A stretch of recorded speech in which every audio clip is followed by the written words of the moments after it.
This an all-out blitz, real hard hits, them other podcast trash, we gon' make them all quit. We cover all the topics with intelligence and logic. I know you wanna score, but ID gon' stop it. We from Texas, so that mean that we Texans. Breaking down the X's and O's, our profession. No complaining, just training, you see the progression. They had a Pro Bowl for talk shows, we get selected. We gon' celebrate every win like a birthday. Ray J with the news, first with all the updates. Spin move on the competition, yeah, we juking them. You not really in touch if you not tuning in. This is Crenshaw, Briggs, and VT. We want the touchdown, we not trying to go for 3. And it's best if you get up out the street, cause them bulls out the pen and they bout to stampede.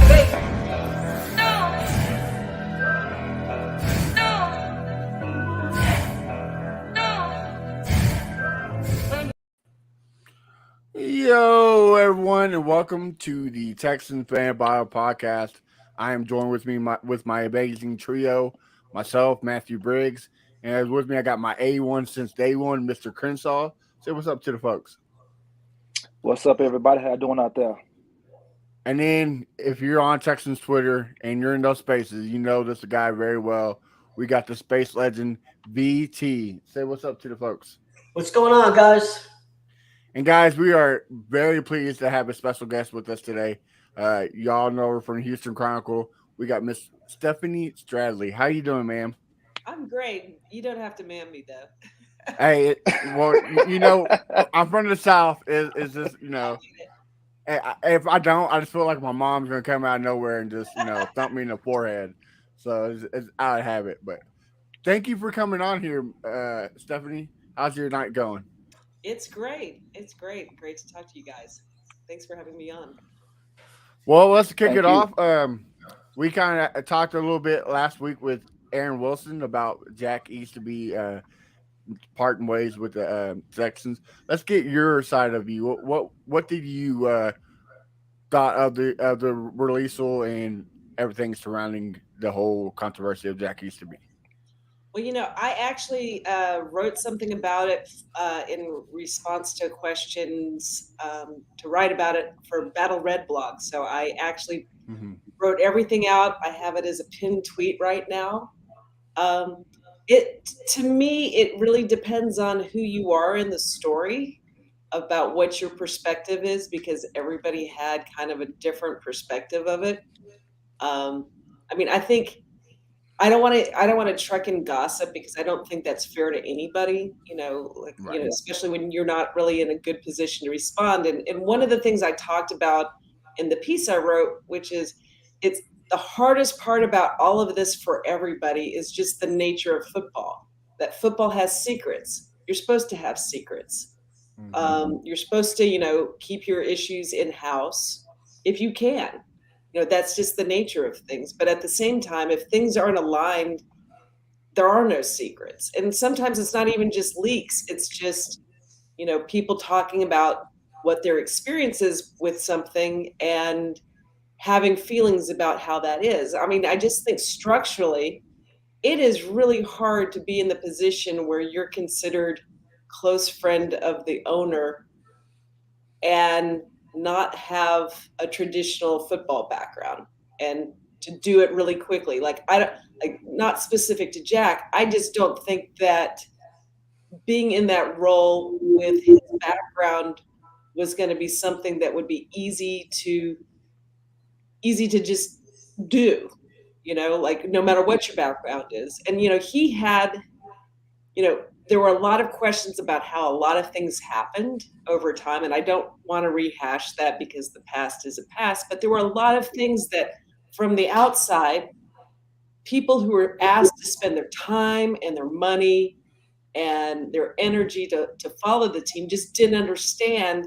And even the information that was given to the media, you know, close up, it wasn't something that would be easily like, you couldn't articulate that, you know, like the reasons why anything was happening, because a lot of it frankly didn't make a lot of sense. You know, the way things were structured, like it went from, you know, him being the interim GM after firing a coach 4 games into a season, which is really hard and unorthodox to do. I mean, it happens sometimes, but like the rationale was, well, we're going to get a head start in getting a new head coach, and the Texans were about the last team to do that. Then there were promises made about, at first the rumor was that he was going to be a key part of picking the next person, and then that was kind of backed off on. It's like, okay, we have this process, and in the process, they had something written out, and it said, hey, we have these people we're consulting with, and we have a list of people that we're working through. But at the end of the day, it's the McNair's decision, and that was a part of it. But people were thinking, okay, this is the process that they're going to go through. And then when Nick Caserio was chosen, that and that it was clear that Jack was staying after the Sports Illustrated articles that weren't really explained very well, people obviously had questions. Like, the response by the team was, trust us. But it wasn't just this situation. For a long time, things just didn't feel right with the Texans, with what they said that they were about, but sometimes what they did. And even when they were winning there were some feelings where, like, the way that they're doing things don't make a lot of sense. And so over time, there were just a lot of things that were just not sitting with people well in a lot of different ways. And Jack was one element of it, but it wasn't the whole thing. And it's going to just take some time to kind of navigate, okay, how do we put a professional organization together and pretty much rebuild all the things that, frankly, Jack was at the center of kind of disraveling. Like, they went way too long without a real GM. And there were reasons why that happened, but whatever the reasons are, doesn't matter. You didn't handle that very well. And it resulted in pretty much wasting everybody's time. And so how do you get to the other side of that? And part of that is, if you're going to be holding players to high standard, you have to do the same thing with the people running your team. And I think there just were some things that may not have been handled very well, that hit people the wrong way, and just not just outside the building, inside the building. It's just really hard to be a non-football person in such an expansive role. Like, I mean, for a while there, at first it was, okay, well, he's no longer handling personnel, but he was executive vice president of football operations and in charge of culture for the whole organization, which means he's in charge of everything but the draft, but probably is consulting with that too. I mean, there were no boundaries, and sometimes he did some actions that hit football people in the wrong way.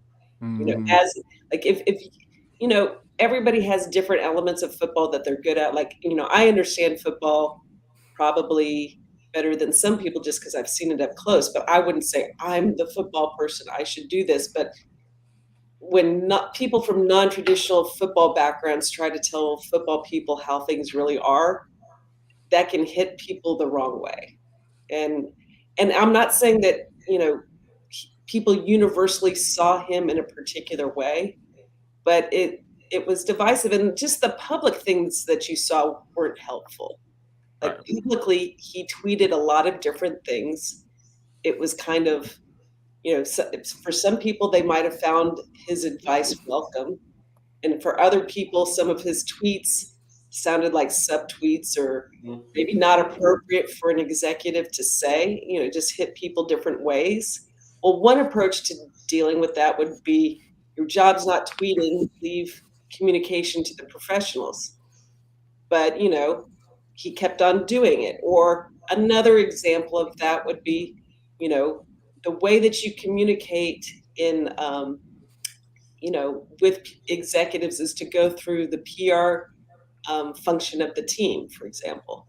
So, and he had that situation during the combine where he gave an interview to two kids from Philadelphia after not talking to the local media about anything. And And it turned out that he didn't go through PR to have that set up. He just decided that that was going to be something that he did, which I guess he could do that. But it took away from the team message. And the team message at that point was, we're at the combine, we're a normal team, we do things in normal ways. And then he did his own thing, which wasn't mean, but contextually, given the circumstance, probably wasn't very helpful. So, I mean, are those big bad things? No, but those are public things that other people could see that just were things that just didn't seem very normal. Like right now, I mean, don't you think that people just crave rooting for a normal football team? Right. Yeah. Yeah. Hit the nail on the coffin. We got a couple comments. Chris Royal says, preach, Steph. He steps his non-football into a locker room full of professionals. That's a bad mix. And from our Jaguar fan, we got Duval, Jack Easterby for president, and also, that's facts about the player standards versus front office. Yeah, I mean, seriously, if part of it's one of the things that I talked about in the piece. Like there are basic things that are just everybody agrees about football. Do your job. Let people do their job. Don't make it more difficult for other people to do their jobs, right? Don't be a distraction. Like he's been a distraction, and it's not saying that he is, this, that, or the other thing, but I mean, it was pretty clear that he was a distraction. And one of the things that's been kind of hard is, that Sports Illustrated article was really unusual. I mean, the Texans, are there leaks? Yeah, every team has some kind of leaks. But that was extraordinarily unusual for a number of people to even anonymously say, hey, put this in publication. This is what's happening. And a lot of people believe what they read, too. Yeah. Well, no, but that wasn't just some random people saying stuff. That was a reported story by experienced reporters. And the process of doing that means that, they vet it through their lawyers, the whole 9 yards. And the team response to that wasn't the greatest. Part of that probably was that their communications group was in transition, but part of it was they were really hurt by what was said. They almost took the wrong things from the article. They just said, oh, well, we'll deal with this. But I mean, it's hard to deal with it when the thing saying is, we don't trust this person. Mm-hmm.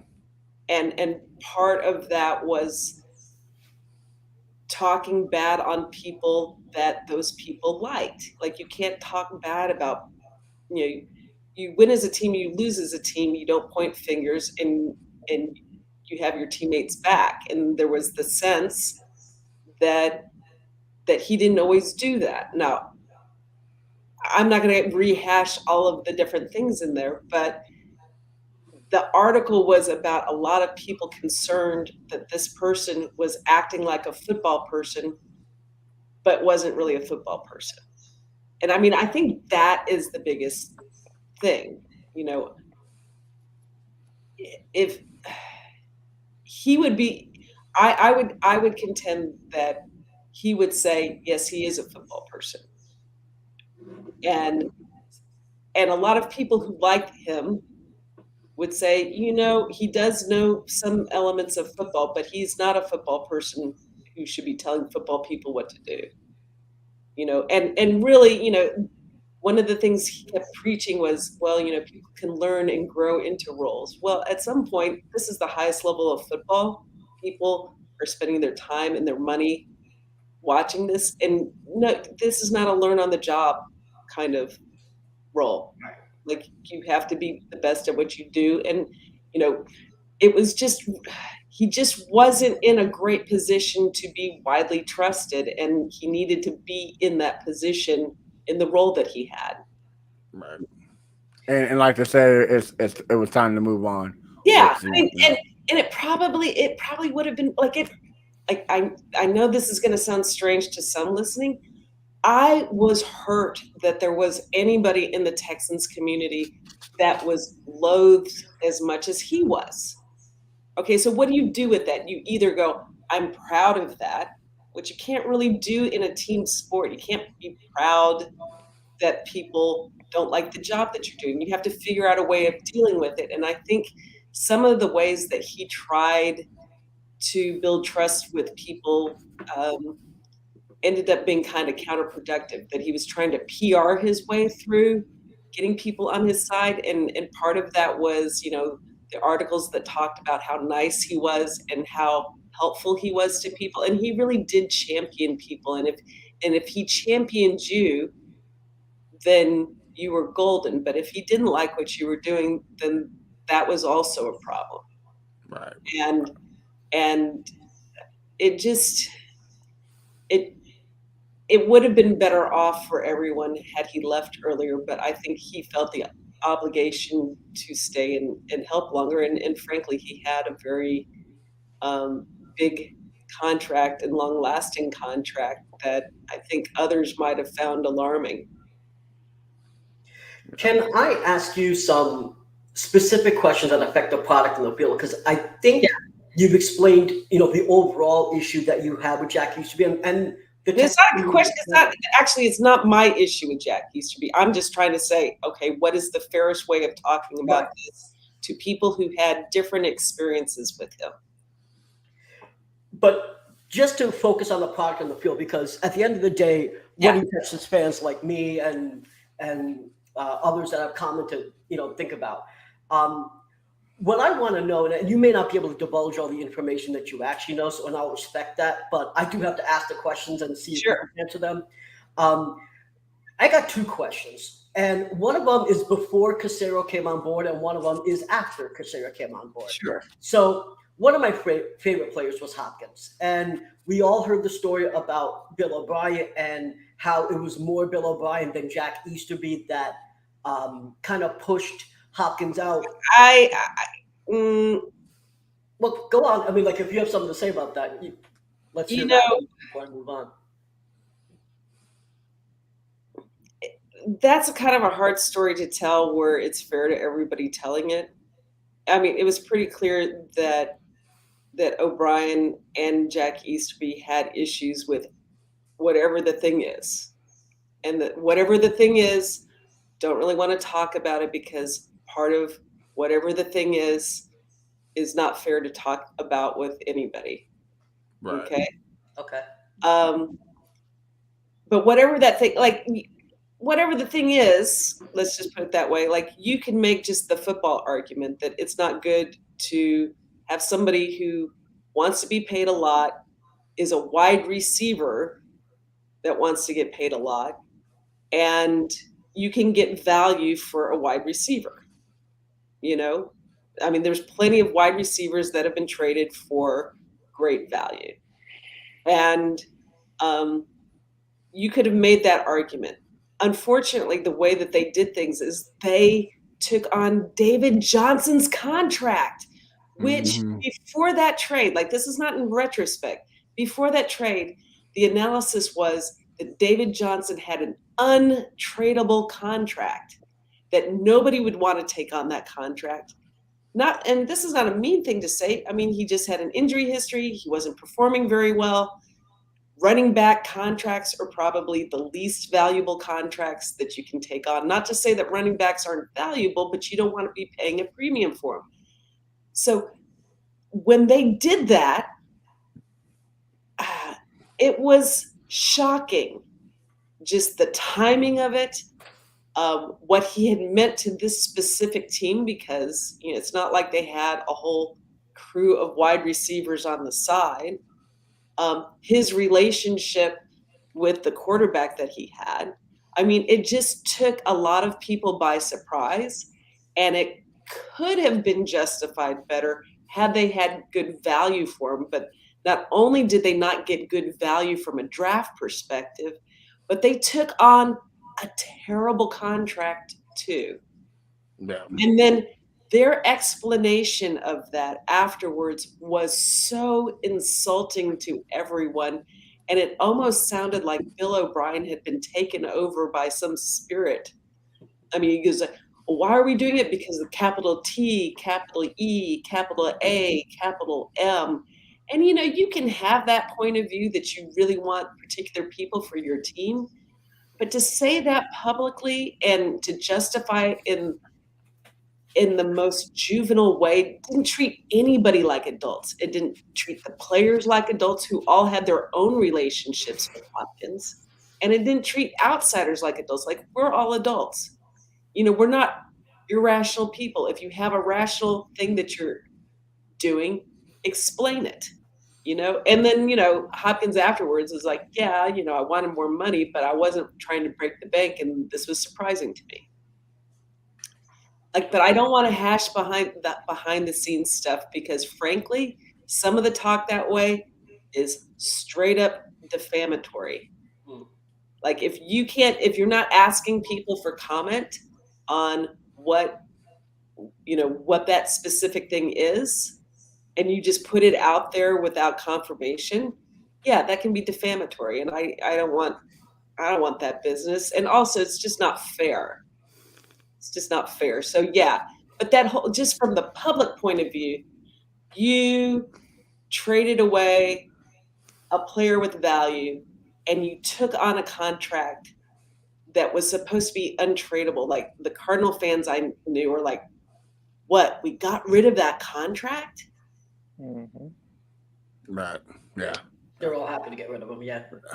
Yeah. Hey, a couple more comments before we move on to the next question. He got rid of Hopkins. He wrote up all those bad contracts. Seriously, I'm right. I'm getting some PTSD on this. And also, the thing that Bill O'Brien liked Skittles more than Hopkins play seemed like a fair trade. Skittles over Hopkins. That is again from our lovely Jags commentator. She always likes to throw little jabs at us. Well, people like who they like. Right. B, you have one more question for her? Yeah. I appreciate that response, but this one is based on Caserio being in the house at this point. So I think a lot of people understand that the regime previously was not a great regime. We got rid of some of our favorite players. We went from having great seasons to winning 4 games with the top 3 quarterback, arguably. So a lot of people understand we need a lot of changes, and we did, right? Caserio really changed house, and now my poster's falling. So great. That's not symbolic. Right? It's symbolic of what we're talking about. But now a lot of people, including myself, have put a lot of faith in Nick Caserio, in his management decisions, in his draft prospects, in the way that he's going to build a roster, how he's building the team, how he's choosing who's going to be, the core of the team and so forth, obviously working with Lumpy and Pat. One of the biggest concerns, however, was when most of 6'10", and many places besides 6'10", were saying that Josh McCown was going to be the guy. And for me, thinking of someone who's only coached, not even a head coach, but coached a position coach in high school, was going to jump up and be the head coach of a team in the NFL was so mind-blowing that I couldn't even understand why he had 3 interviews. What I don't get is I have all this faith in Caserio. Do you have any inkling if Caserio was actually okay with this? Because from other reporters have said that it was going to happen unless Cal put the kibosh on it. And that's what I've heard so far. And I don't know what's true. I'm trying to make sense of that. Well, I mean, some independent reporting said that was driven mostly by Jack Easterby and his relationship with Josh McCown. And, I like Josh McCown. He actually could be a good coach at some point, but just being a good football mind isn't really enough, especially when they're, and I will also concede it's hard, there are players that could be good coaches, and in the years that they would normally be getting coaching experience, they're still playing. And that's part of Josh McCown's deal. So, I'm not militantly against Josh McCown as a person. It's just, Most people have to pay their dues, or at least show that they pay their dues, and just the optics of it was just atrocious. I mean, I think part of that comes from just not understanding how the team not understanding how they're perceived on the outside, and maybe not caring and recognizing that if you want to lead, that you have to do things that at least seem more plausible. Like you don't have, like, you can't listen to everybody, because frankly, fans, including myself, sometimes have dumb ideas. And if you listen to all the noise, you would go insane. But they had done so many unorthodox moves thinking that it was going to work, that might be a bridge too far.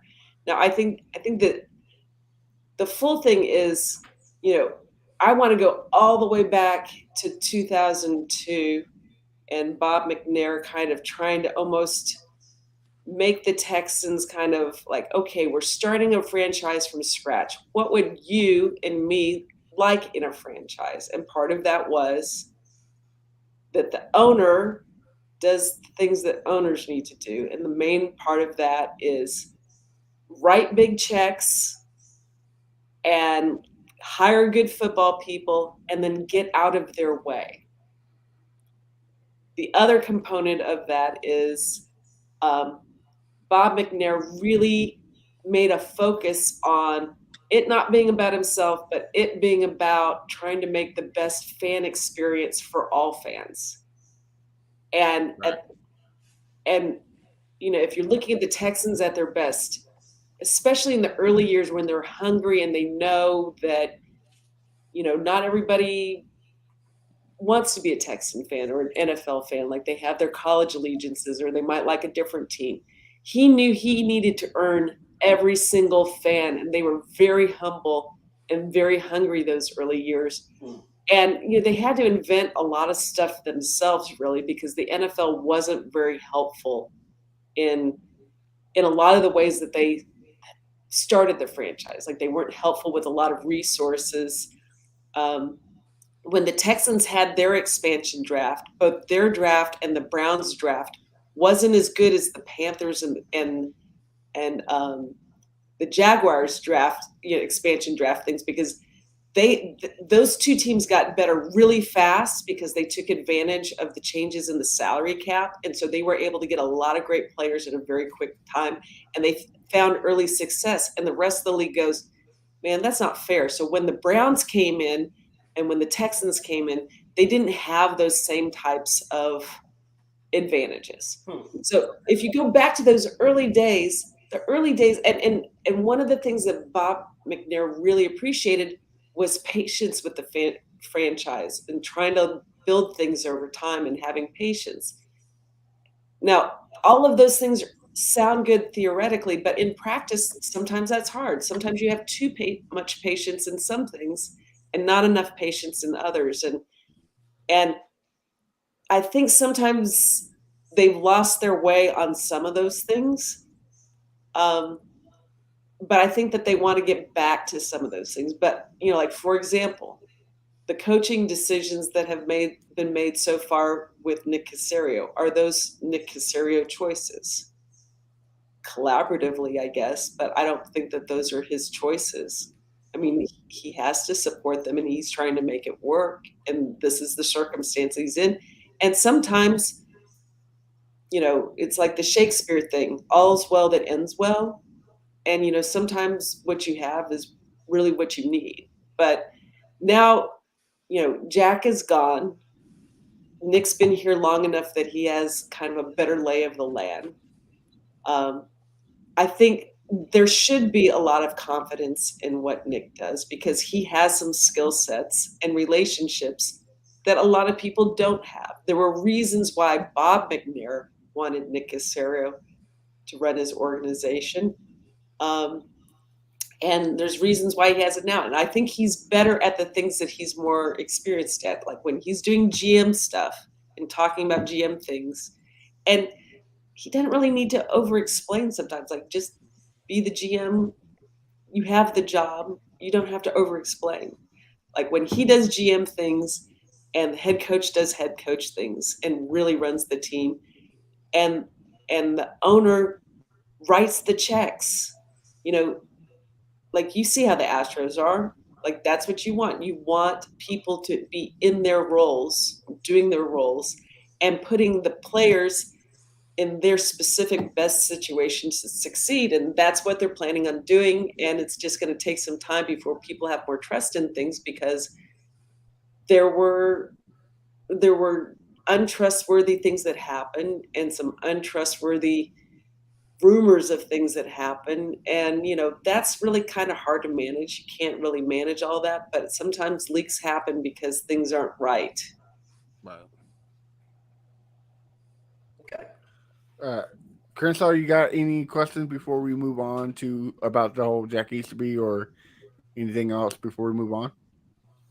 No, we could move on. Pretty much everything got answered, or that can get answered right now. And I would say go to, like, I might not articulate it the best here, but really go to my pinned tweet that I wrote for the Battle Red blog people, because I really tried to be as fair as I could and kind of before more forward facing than backwards facing. Before the podcast, I have it up right now. I'm looking at it as well. I'll just say before the podcast, I checked it out. It was if you like a good read, that's one of them. Before we move on, got a couple comments. Josh Allen, another Jags fan, says, "Can we please start a GoFundMe for a better frame for BTs? And can ask her if we can confirm if Bill Bryant's chin dimple is an implant."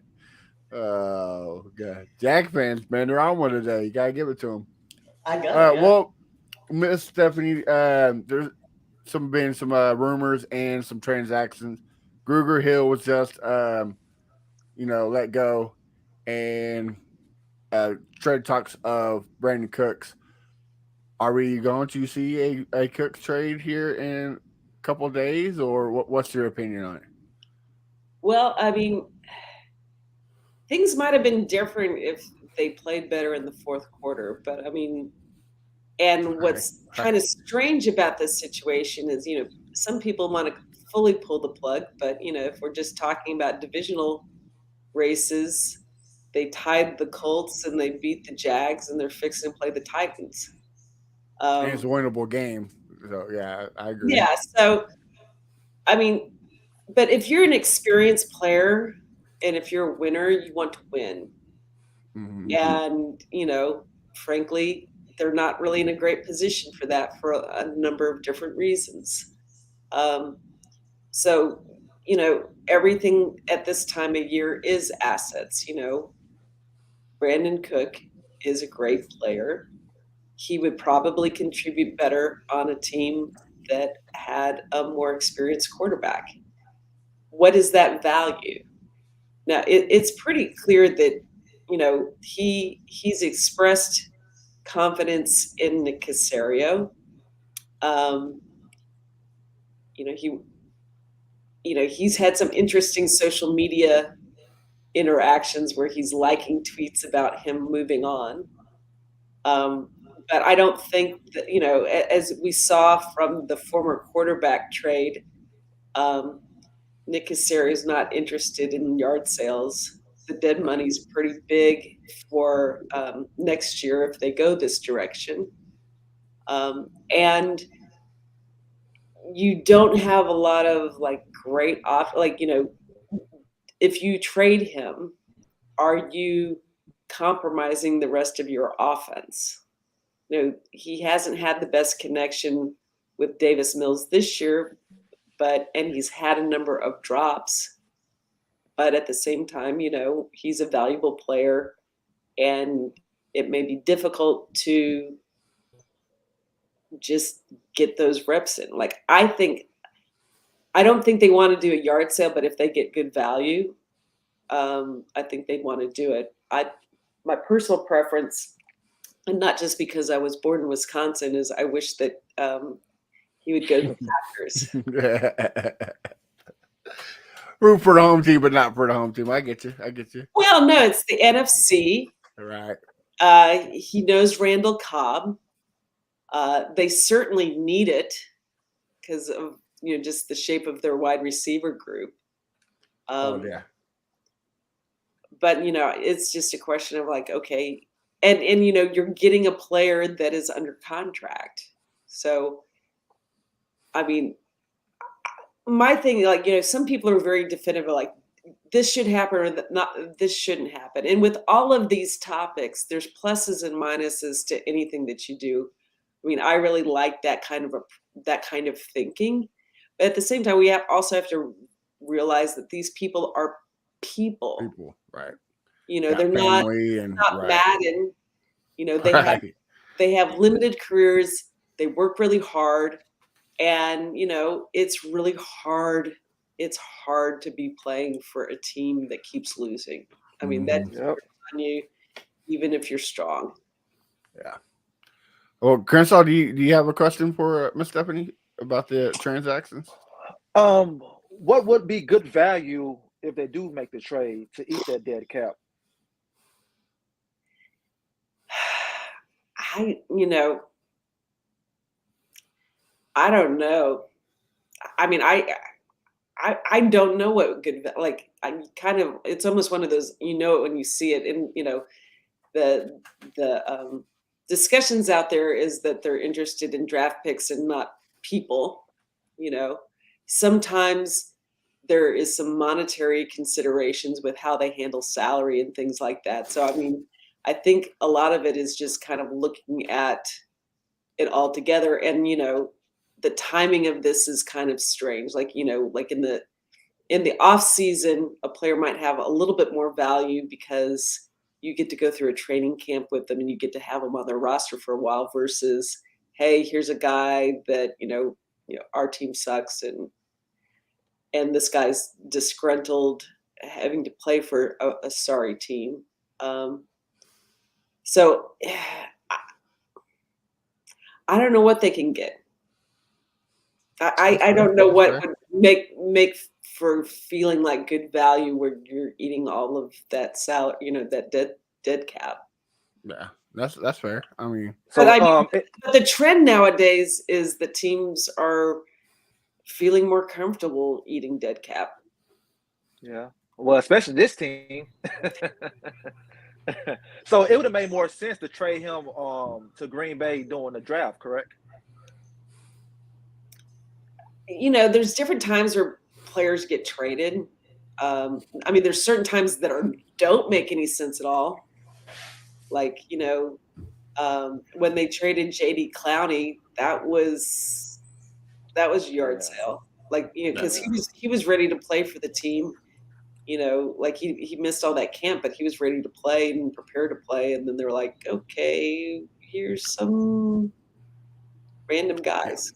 Yeah, it seems like the team history has been nothing but yard sales, except for when Caserio took place, which has been great. The Watson. Yeah, I mean, I think he's gonna try. But like for example, they just let JJ Watt go. Right. Just let him go, and they could have tried to play a little bit more hardball with him, but I think it just acknowledged what he had meant to the franchise, and and that they probably wouldn't have gotten great value from him, but who knows? I mean, there's those things that make it hard to assess value because we're not just talking about trading beans. These are people who have their own opinions of things, and really you want players that want to play for your team, and some players have more leverage and value, and it sounds as though they're trying to make it work, but if teams aren't offering things, they're not offering things, and the gossip is that there's multiple teams looking, so all you need is one person to think that they're going to be on the outside that really want them to get good value, but we'll see. I don't know if this was just discussed because, as you probably saw, my internet went off and on for a moment. So is that symbolic again? I'm sorry. This is why I need the GoFundMe. I gotta fix the internet, fix the poster. Excuse me. But anyway, so here's what's happening in the rumor mill. Let me know. This is a question not just for Stephanie, but for everyone. I'm curious to see if you guys believe it. I don't know if I do. But right now, the rumor mill is Hill requested to leave because he was pretty good friends with Jack, and Brandin Cooks wants to leave because he was pretty good friends with Jack, and they kind of are upset the way that he's been treated in the media, and now that he's gone. I don't want to read too much.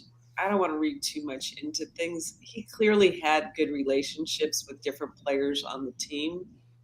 I mean, I think part of it is just, this is the time of year where people start being offered for trade, and you already have Christian Harris in the building. So and Garrett Waller is playing lights out. Yeah, so if you're not getting the playing time that you want, and your name's out there maybe for some trades, at some point, if you're not going to get real good trade value, you just release the guy and let the guy find another place. And that's actually a kind thing to do for somebody, is to allow them to find their own location. If you can't really get a trade anyway, because a lot of the NFL is just about opportunity. And if you're behind people and you're not getting the playing time that you want, that's problematic for players who have high opinions of themselves. I think whatever the relationship that, Brandin Cooks has a good relationship with Jack, but whatever that relationship is, it doesn't change the fact that he plays for a losing team. He has value.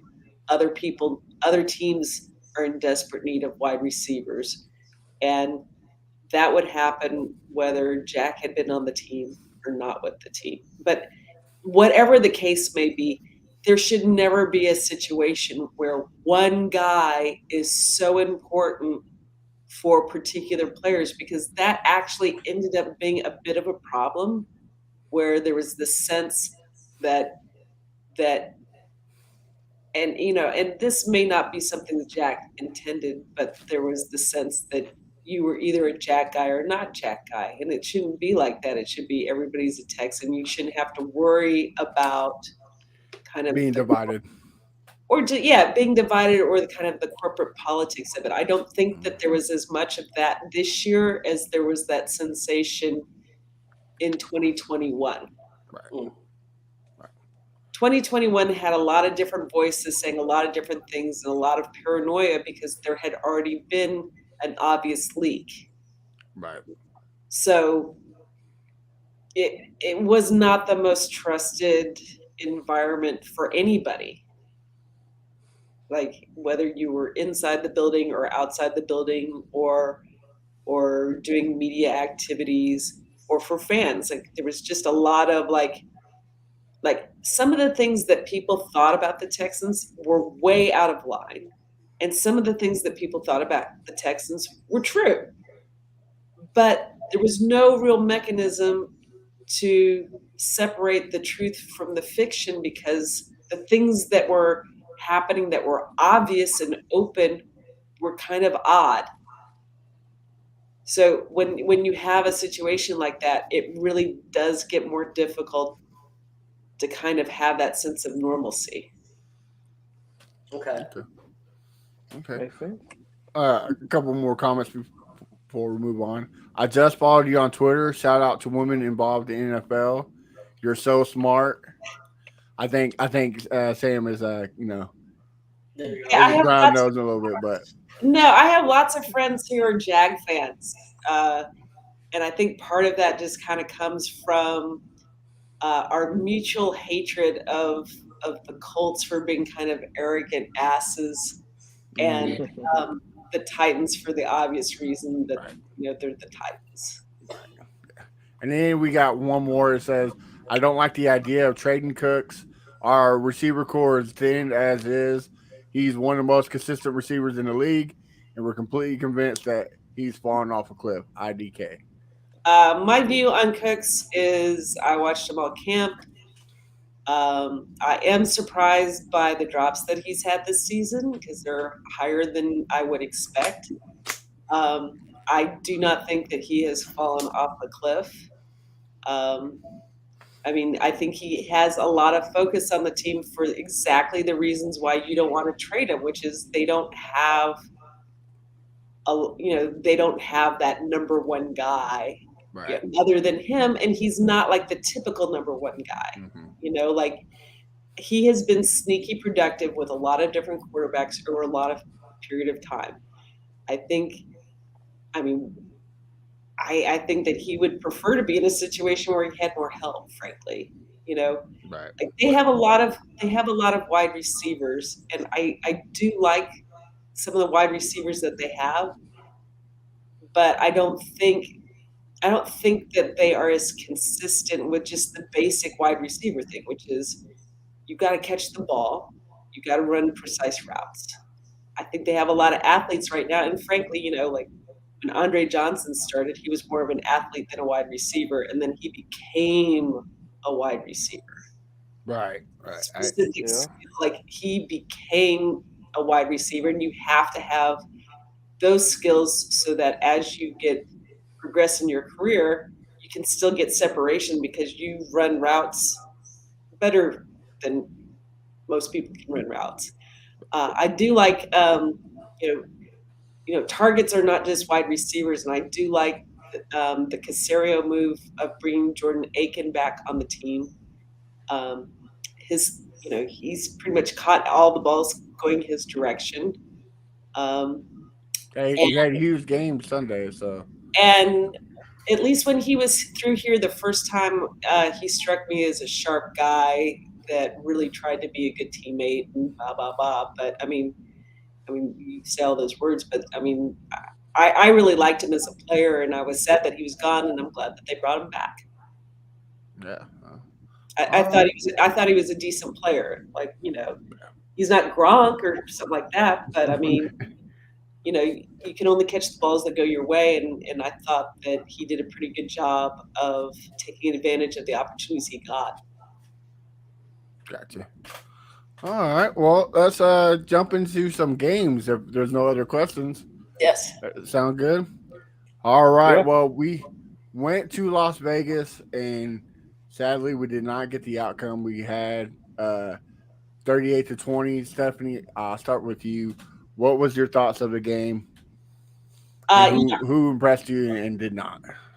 Well, I got back into doing game previews before each game, and boy, howdy, last week's game preview was very spot on. I mean, the Raiders at this point are running better than most teams in the league, and it was pretty clear that they did not solve their run defense issue over the bye.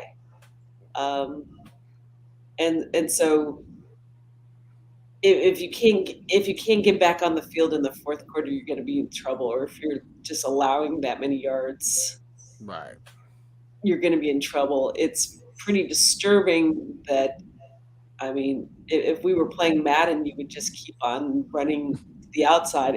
Okay, you can't stop it. We're just going to run to the outside till you stop. Okay, well, we're just going to do that play. I mentioned Akins before as something that was positive. Davis Mills had some positive moments in that game. It's not good to get into a game script where the Texans are behind. I don't care how experienced of a quarterback you are. That is not an easy situation where they know you're going to have to throw the ball to get back into the game. And Dameon Pierce, we would have liked to see more of him, but at some point you can't when you get behind like that. And that's just kind of, the Texans had not been allowing that many points, and the Raiders had been putting up a lot of points. So, it was not going to work to their benefit if this ended up being a game where you needed to score a lot of points, because the Texans have not been able to do that. Right. So, I mean, I think that's pretty much the story of the game. I mean, I think the good parts is you can still see that they're playing hard. It's just, it's hard to compete. You know, you can put together a team of people that are playing pretty hard, but I mean, if you just don't have the players to compete, then you don't have the players to compete. And I don't think that they have, you know, if you have role players that might be good in roles, that gets exposed if you're having to play for 4 quarters. Gotcha. Yeah, that makes sense. I'll shoot to you, VT. What was your thoughts? So I'll start with the positives. I agree with what Stephanie said about Akins. It was funny you said that. I was on a space.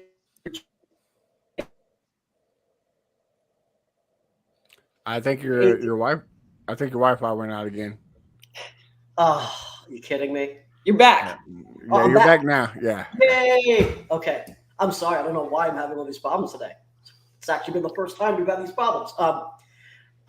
So it was funny that you mentioned Akins, because earlier today I actually was on a space today where I was actually talking about Brandin Cooks and receivers and all sorts of the stuff that we're talking about. We pretty much talk about it. And he cut out again. He cut out again.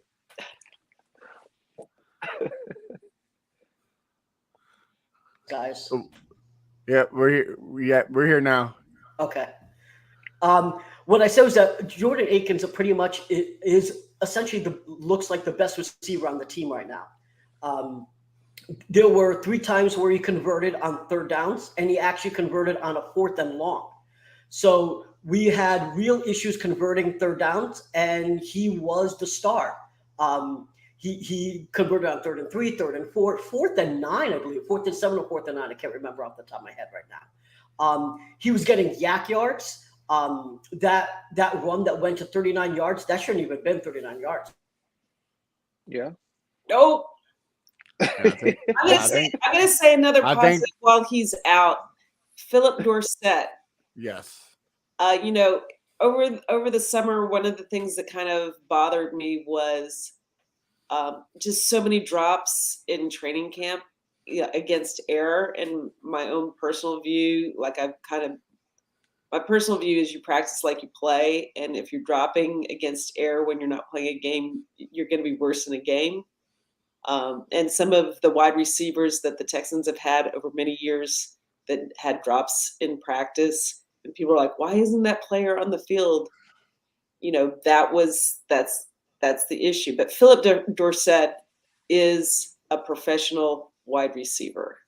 I'm curious to see what his role is in the future. Like, I like how he runs routes. He practices in a way where, you know, you can see, you know, he's pretty good with his hands. I just like the way he catches the ball. We had that little bobble touchdown, but, you know, one overturn, you know. So it was a great recovery for a touchdown. So he was one of those players that I wanted to see more of. You know, maybe given some of the noise that we've heard, you know, maybe we see a little less Rex Burkhead touches.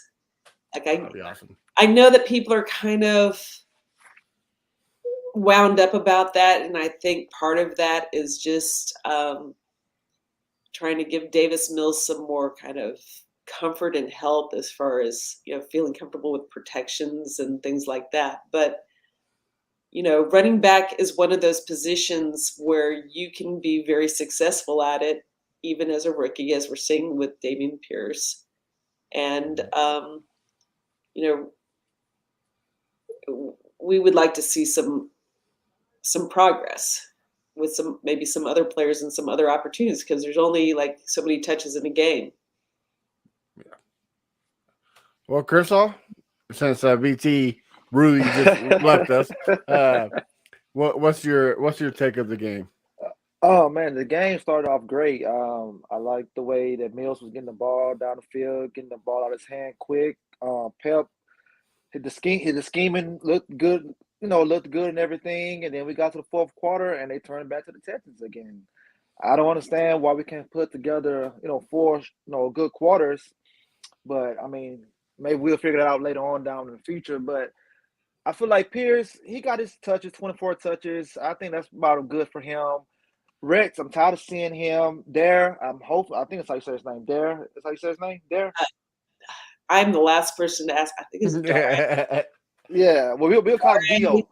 We'll call him Dio then. I hope this the chance that Dio could get his reps. I don't understand why he's not getting touches in the first place. Rex, this is who he is. We know who he is. This has been his career. So I don't know what's going on there. On the defense, I feel like they just got worn out, fatigue. I mean, we're not gonna have a pass rush regardless. These guys, I don't know why they didn't get some good pass rushers, some good defensive tackles over the free agency. Maybe they need to do some.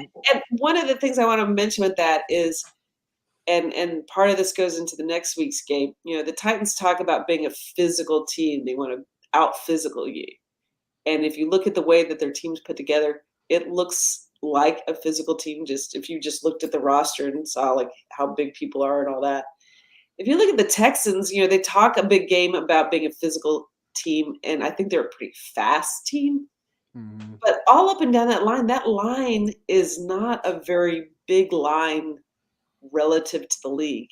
So I don't know how you out physical the other side. Like you can rotate a bunch of guys in and keep them fresh, but I don't know that you can out physical the other guys when it really isn't a very physically big defensive line. So like, you're saying that this is what you want to be, but I don't think it's comprised that way. If you just go through the roster and look at how big the defensive linemen are. They're not very big. Right.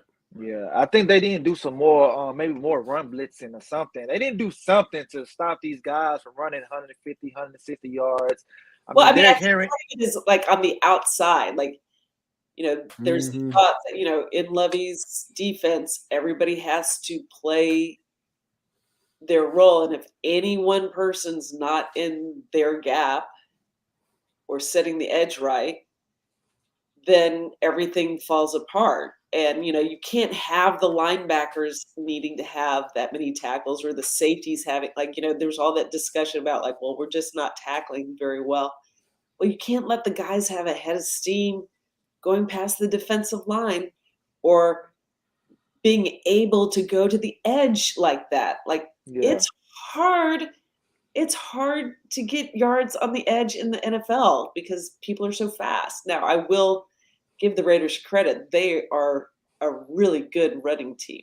They are, if you looked at the matchup ahead of time, they are a really good running team, and the Texans have not been a very good team that way. But part of that is the game script, which is if the other team has a lead in the fourth quarter, they're just going to keep running the ball down your throat until you stop it, and they can't stop it. So they're going to get run on more. The easier it is to run, they're going to run more. That's just right. That's just basic Madden. Right. Chris, anything else? No, I mean that's basically about it. I just, like I say, wish they could put together 4 quarters. I feel like now, since the season is lost, no more scripted plays. Just let Mills sling it. He get intercepted. Just sling it. Get the guys. No, okay. Squad. Okay, I'm going to take that back. What's up? I really do think that you need to develop Mills to whatever he can be. You either are going to have somebody that you think you can build with, or you're going to know that you need to go a different direction. What is your take on Mills, though? Do you think he can be the guy? I don't know. I mean, as I said earlier, I see everybody on the team as pluses and minuses. Mm-hmm. And there are and I said this before the season too, there are pluses to Mills that you want to see in an NFL quarterback. If he can get his footwork right, he can be accurate. Sometimes, he had some games where he was going high on the ball. But if you're talking about, is he like that transcendent guy that instantly looks great? coming out of school? No, but part of that is sometimes those players that are just slinging it get into some bad habits that after a while the tape shows you can't do that, you know? And that's not going to be Mills's game. Mills is never going to be the, hey, I'm the off script guy that saves your bacon. Like, that's not who he is.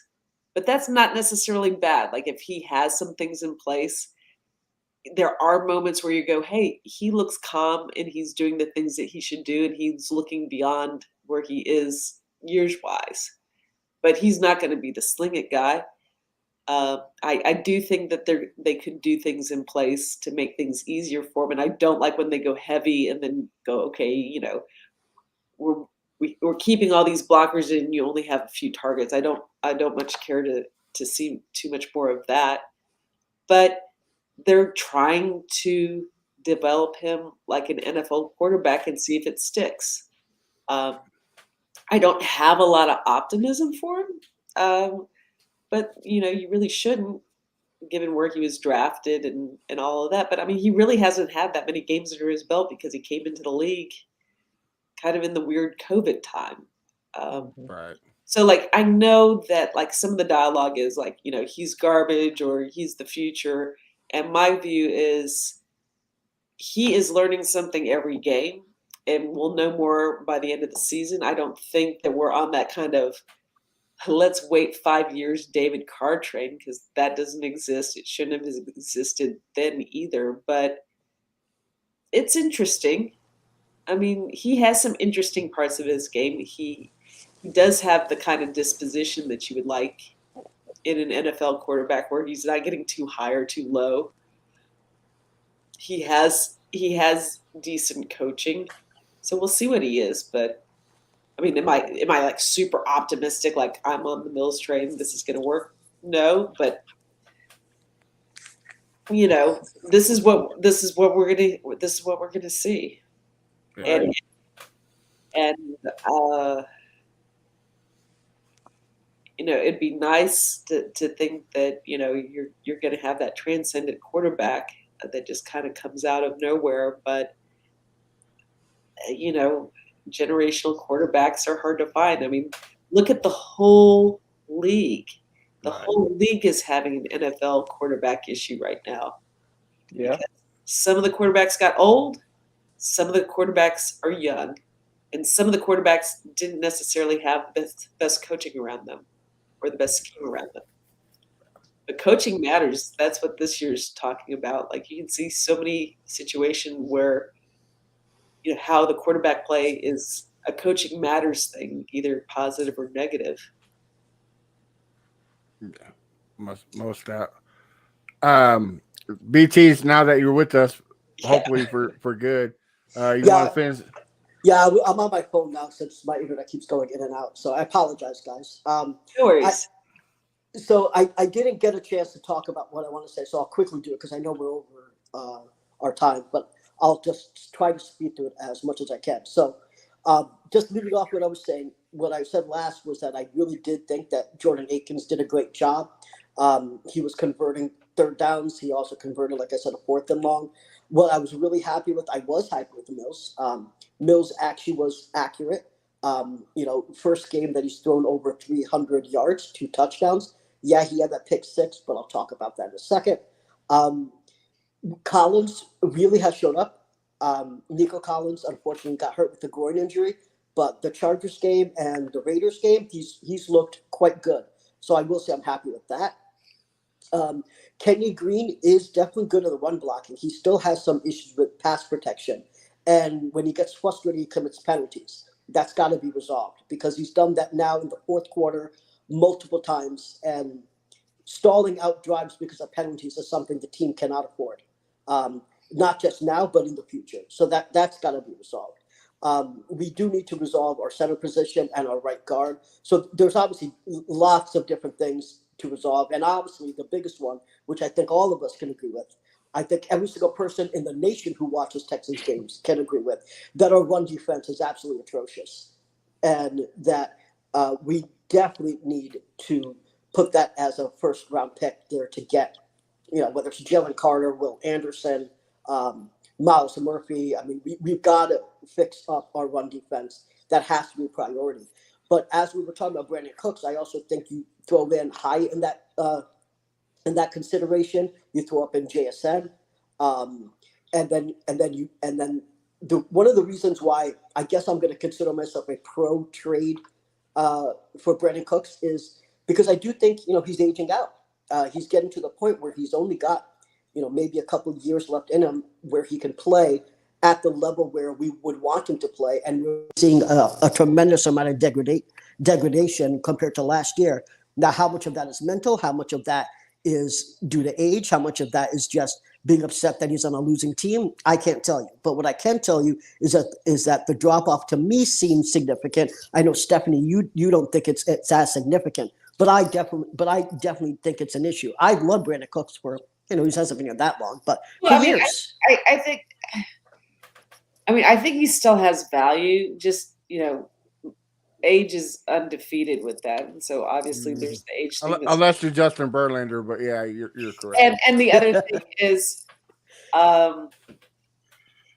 especially if you don't have a lot of size as a wide receiver, I'm not sure that it works to your benefit. But I mean, this year has been a strange year for wide receivers, and they've been really, really focusing on their running game for good reasons. And he hasn't taken advantage of all of his targets just because of the drops. But drops to me isn't a falling off thing. Drops to me is maybe just a connection thing with Mills.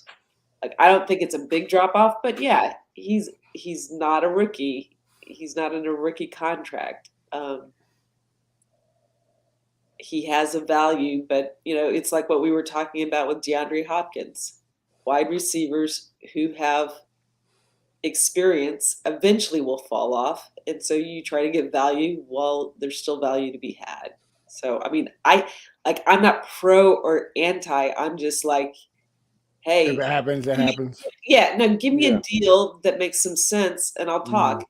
If the deal doesn't make sense, I'm not really interested in a yard sale, but it may end up being, depending on what the situation is, that a yard sale happens because the player just doesn't want to be here.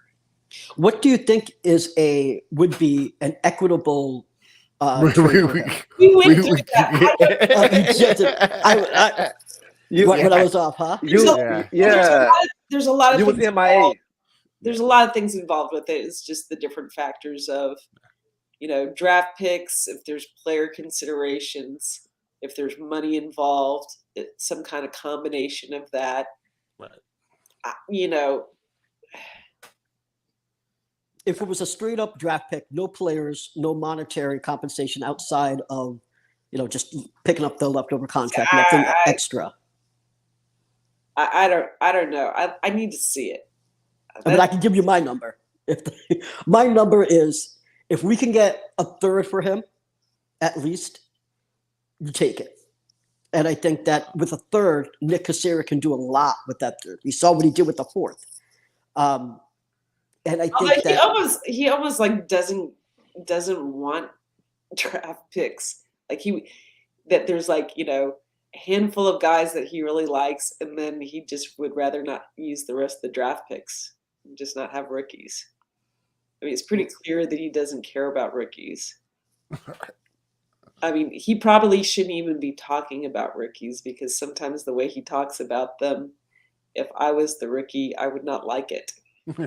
Right. Kind of like a Bill O'Brien-esque, huh? Well, I get it, that kind of hard-o view, but I'm more of a Lance McCullers person on that, which is if you're wearing – and actually Lovey has said similar things, which is if you're wearing the uniform, you're expected to perform, and we don't care how long you've been with the team, you're expected to perform, and we're not going to make you earn stuff or, obviously, you have to recognize what you don't know, but, I'm not big into kind of like neg talking the rookies, because it's hard enough learning in front of the world. Like, really, that's what all of us are doing, Yeah. Casario's learning in front of the world to be a forward-facing GM. Lovie Smith, he's been doing it for a while, but he hasn't been doing it with the Texans, so he's learning us. But all these players are learning in front of the world, and that's a hard thing to do. I mean, that's a hard thing to do in and of itself without thinking, oh, am I saying the wrong thing, or what is the GM thinking about me? And like, nobody needs any of that in their lives. Yeah, You're right. I agree with that. Well, quickly before we go on to the Titans game, I'll kind of give my thoughts of the game. I kind of disagree with Crenshaw. I thought we showed up on the fourth quarter. On the offense wise, we showed up on the fourth quarter. The defense is just, we couldn't do it. We playing from behind. The defense failed us. It wasn't Mills. It wasn't the offense this time. It was the defense. The run game ran all over us. And then when we focused on the run game, Devontae Adams and Derek Carr happened. So I thought this was the best game that we played a full game of. 100%. A defense kind of just dropped the ball. And like y'all said, Mills played a heck of a game. But like me and Crenshaw talked about this before, I need to see consistency. I need to see more. I mean, his biggest thing is when his feet are right, it's good. When he can't get his feet set because the pass rush is on him, there's very few players that are really good without a good base. And you can, like, if you watch his feet, that's what Mills is. Oh, yeah. When his feet are good, he plays good. When his feet are not right, then like most quarterbacks that don't have a good base, it's hard to make plays. Yeah, Crenshaw's been preaching all year about Mills' feet work. So his feet is terrible. We agree always. with you. Yeah, I mean, honestly, during the Raiders game, I actually thought his footwork was well improved. He picked up on the blitz. He walked up inside a collapsing pocket, delivered passes. That pass that he had to Dorsett was an elite level pass, if you ask me. Well, then that one to Moore for the touchdown was a good read the blitz pass too. Yeah, so that was another positive is he's reading the blitz a lot better than he is from week one.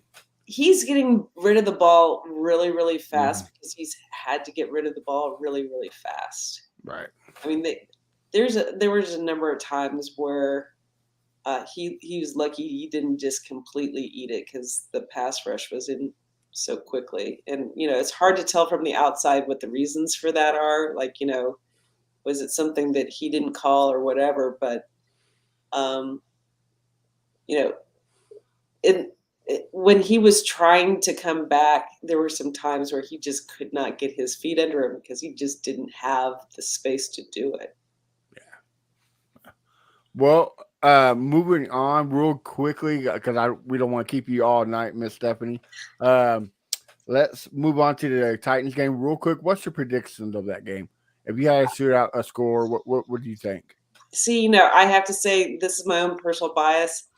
I think if they played the game 1,000 times, there would be 1,000 different results.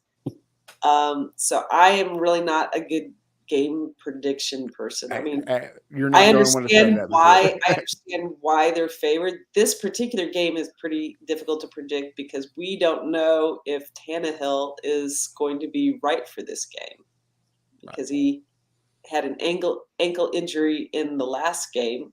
So who knows what this game is going to be? And do you at least predict the Texans to win or lose? I can't predict the Texans to win this game, even if it's at home. I mean, there's reasons why the Texans haven't been favored for any of the games, but I mean, they beat the Jags on the road. And, none of the AFC South is a juggernaut, and division games are always weird. Like one of my primary rules of like when you're doing suicide pools is never pick a division game because the teams know each other really, really well. And always an upset. And weird stuff happens all the time. So, I mean, I'm predicting the Titans to win, but it wouldn't surprise me if the Texans won. Okay. BT, real quick, who you got? So I got the Titans. I think the score is going to be really similar to the Raiders, frankly. High 30s for the Titans, low 20s for us. I think the major issue isn't going to be Tannehill. The major issue, like Jacobs, is going to be Derrick Henry. Derrick Henry runs on us over 200 yards and a couple of touchdowns on average every single time he's healthy and goes against us. So I'm expecting him to have 200 yards and at least one touchdown, if not 2 or 3 against us. Derrick Henry is the threat here. Tannehill is not the threat. That is the biggest obvious problem. We saw it with Josh Jacobs, and we're going to see with Derrick Henry. What I will say is if Tannehill isn't playing, and it's going to be Malik Willis, there is a chance that we could get 2 or 3 interceptions and have a shot. Here. Unless he ends up just running right over us too. Yeah. I have to say, in the history of the Texans, I never liked when they were facing a quarterback who could run. Yeah. Especially when their run defense was bad. Yeah. Right. Like right. It could actually be worse if Malik Willis. Right. True. I just figure even though he'll run, I just figure that Malik Willis will probably have 2 interceptions though. Even though he'll probably have a good 50 yards on us as well. But if not more. But there's the chance with him, because that's what he did at Liberty, is just interceptions all day long. But I'm not this game. I'm not expecting a ton, frankly. I actually, for the Raiders, even though I predicted us to lose, I am actually not just hoping. Like obviously, hope we win every game. But the Raiders game was also my birthday, so I was like, can the Texans just give me this birthday gift? They did not. But I will say that they did a great job for the first half. The Astros gave you birthday gifts for days, though. That's true. That's true. Mm-hmm. I'm just so much more of a football fan. Football is everything. But getting back to the Titans, it's all about Derrick Henry. And wait, take all the gifts that you can get. That's what I got to tell you. Right. Especially when it comes to the Texans. Crenshaw, what about you? What you got? Yeah, real quick. Titans 31, Texans 17. Derrick Henry, 180 yards, 3 touchdowns. That's all I got. All right. Well, I guess I'm the oddball out. I got the Texans winning this game. I'm going to say 20-17. Derrick Henry's going to have a big game, but there's a difference. Ryan Tannehill, he's not a good quarterback. I think if we can stack the box, force Tannehill ball, it's not going to be pretty. And I'd say we get the lead. Plus, we always take one from the Tennessee. So I'm going to say this is going to be the game that we take it from. So 2017, mark it down. I like the way you think. I'm hoping, I've been wrong all season, but a broken clock is right twice a day. So hey, the Raiders game was the one that I was closest to. I was right on Josh Jacobs. I was pretty close to the score. It was the only one that I was like pretty damn close. So the Titans, I'm just honestly imagining a score very similar to that. 31-38 around there for the Titans and 21-24 for us. And with Henry, 200 yards, 2 touchdowns. Jeez, please. All right. Well, guys, I appreciate y'all watching us. Miss Stephanie, tell everybody where they can find your amazing work at and where they can find you on social media. Sure. I have like all my links in my Twitter handle, Steph Stradley. If you and it has like the links to my Chronicle stuff, and then it has links to my personal blog stuff.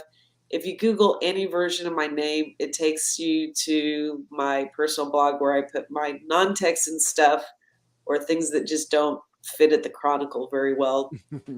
And then you can find me on Twitter and Facebook, just, adding to the conversation where I can. Well, we greatly appreciate you coming on. BT, where can we find your stuff at, sir?